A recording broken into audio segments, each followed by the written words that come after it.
ॐ अज्ञानतिमिरान्धस्य ज्ञानाञ्जनशलाकया चक्षुरुन्मिलितं येन तस्मै श्रीगुरवे नमः। नमो विष्णुपादाय कृष्णप्रेष्ठाय भूतले श्रीमते भक्तिवेदान्त स्वामिनीति नामिने। नमस्ते सरस्वती देवे गौरवाणी प्रचारिणे निर्विशेष शून्यवादी पाश्चात्य देशतारिणे। तो एक समय महाराज युधिष्ठिर जनार्दन कृष्ण को पूछे, जो चैत्र महीना में जो शुक्ल पक्ष में जो एकादशी आ रहे हैं, वो एकादशी का क्या महत्व है और वो एकादशी पालन करने का विधि भी क्या है, तो इसके बारे में हमको वर्णन कीजिए।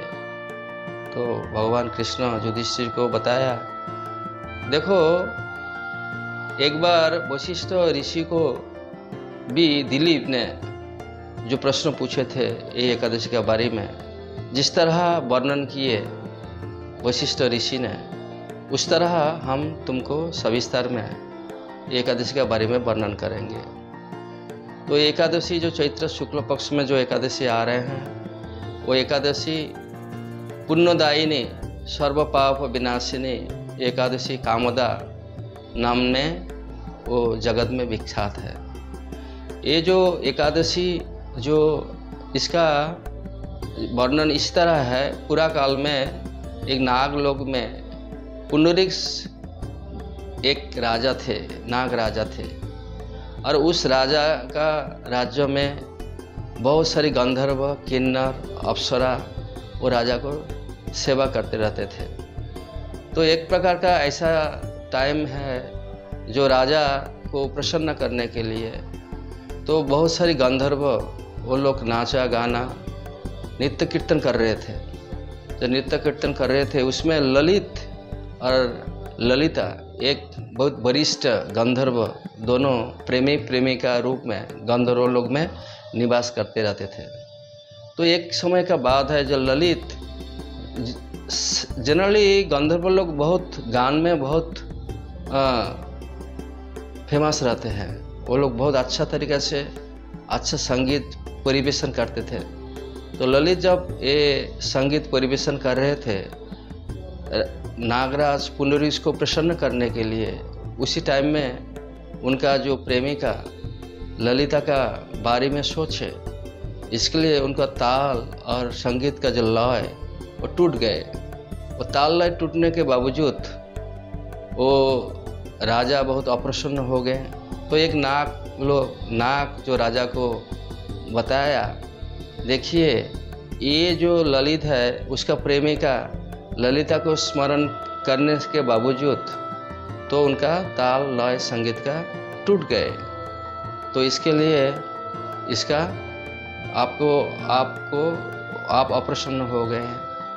तो राजा पुंडरीक्ष ने भयंकर रूप में वो क्रोधित हो गए हैं, और क्रोधित होने के बाद वो उसको श्राप दिए, जो देखो तुम यहाँ पे रहने का बावजूद तुम्हारा प्रेमिक का तुम स्मरण किए, तो इसके लिए मैं तुमको श्राप देता हूँ, तुम एक राक्षस बन जाओ।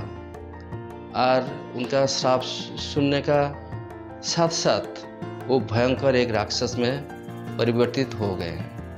वो राक्षस जो था वो 8 योजन लंबा, और उनका आँख जो है वो सूरज जैसा जलने लगे, उनका शरीर पर्वत जैसा प्रतीत हो रहा था, और उसका कान बहुत बड़ा बड़ा था। ये भयंकर एक असुर राक्षस पिशाच जैसा है, ऐसा बन गए। बनने के बाद भटकने लगे जंगल में, और सामने में जो भी कुछ आए उसको खाने लगे। तो एक विभत्स भयंकर पिशाच जीवन वो व्यतीत कर रहे थे। तो ललिता जो उनका प्रेमिका जो था वो भी उनका पीछे उनको फॉलो करने लगे।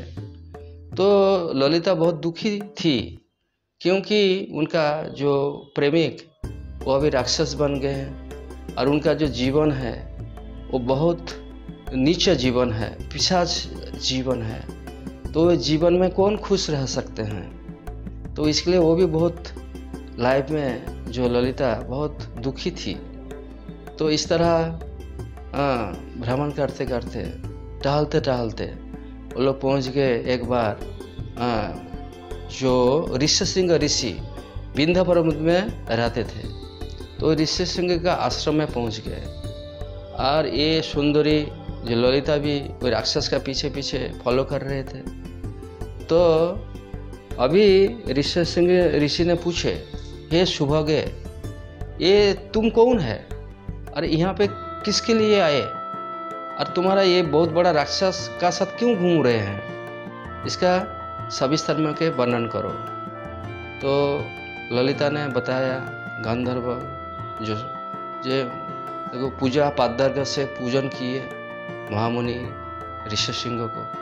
पूजन करने के बाद ऋष्यशृंग ऋषि ने बहुत खुश हुए, प्रसन्न हो गए हैं। तो बोले, बोलो सुभगे, हम तुम्हारे लिए क्या कर सकते हैं। तो ललिता ने बताया, जे प्रभु, हम जो देख रहे हैं ये राक्षस, भयंकर राक्षस, ये हमारा स्वामी है, लेकिन वो अपराध किए हैं उनका प्रभु से, राजा से। तो इसके लिए उनका अभिशाप से ये जो भयंकर रूप, राक्षस रूप में परिवर्तित हो गए हैं। तो आप कृपा करके मुझे बताइए कैसे ये राक्षस जीवन से छुटकारा मिले और अपना जो गंधर्व शरीर में वापस आ जाए। तो उसका बात सुनकर तो जो ऋष्यशृंग ऋषि ने बताया, सुभगे तुम बहुत बढ़िया टाइम में आ गए हैं। ये अभी एक चैत्र शुक्ल पक्ष में एक एकादशी आ रहे हैं। ये एकादशी का नाम है कामोदा एकादशी। तुम एक कामोदा एकादशी को जो श्रद्धापूर्वक प्रेम से पालन करो, और वो पालन करने कैसे पालन करोगे, भगवान विष्णु को पूजा करो, उनको भोग लगाओ, और खुद तुम बहुत तपस्या करो। उस दिन कुछ मत खाओ, कुछ ग्रेन उसको स्पर्श भी मत करो, और भगवान का नाम जप करो, उनका पूजन करो। और ऐसा करने के बाद उसका जो एकादशी का नेक्स्ट डे में ब्राह्मण को वही कलश, पादुका, छत्र इसे दान करो। दान करने के बाद और भोजन भी कराओ, दक्षिणा भी दो। करने के बाद और उसका जो एकादशी का जो फल है, तो ये तुम्हारा हस्बैंड को तुम अर्पण करो। तो उससे क्या होगा, तो तुम्हारा हस्बैंड जो ये राक्षस पिशाच रूप है, भयंकर पिशाच रूप से वापस लौट के अपना जो स्वरूप में, गंधर्व स्वरूप में वापस आ जाएंगे। तो ललिता ने ऋषि का जो जिस तरह बताया उस तरह वो पालन किए।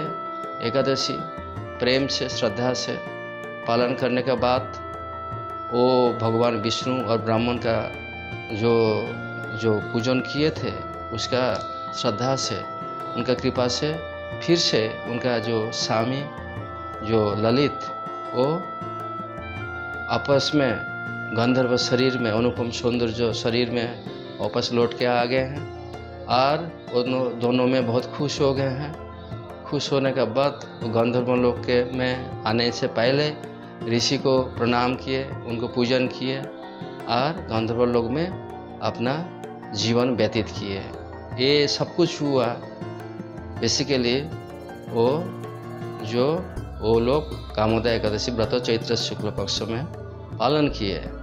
जो लोग ये चैत्र शुक्ल पक्ष में एकादशी पालन करेंगे तो भगवान का नित्य सेवा भगवत धाम में पहुंच पाएंगे। और जो लोग जो ये एकादशी व्रत श्रवण करेंगे, वो वाजपेय यज्ञ का जो फल है वो लाभ करेंगे। तो आप लोग भी आइए, जो एकादशी आ रहे हैं तो आप पालन करें और अपना मनुष्य जीवन को सफल बनाइए। हरे कृष्ण।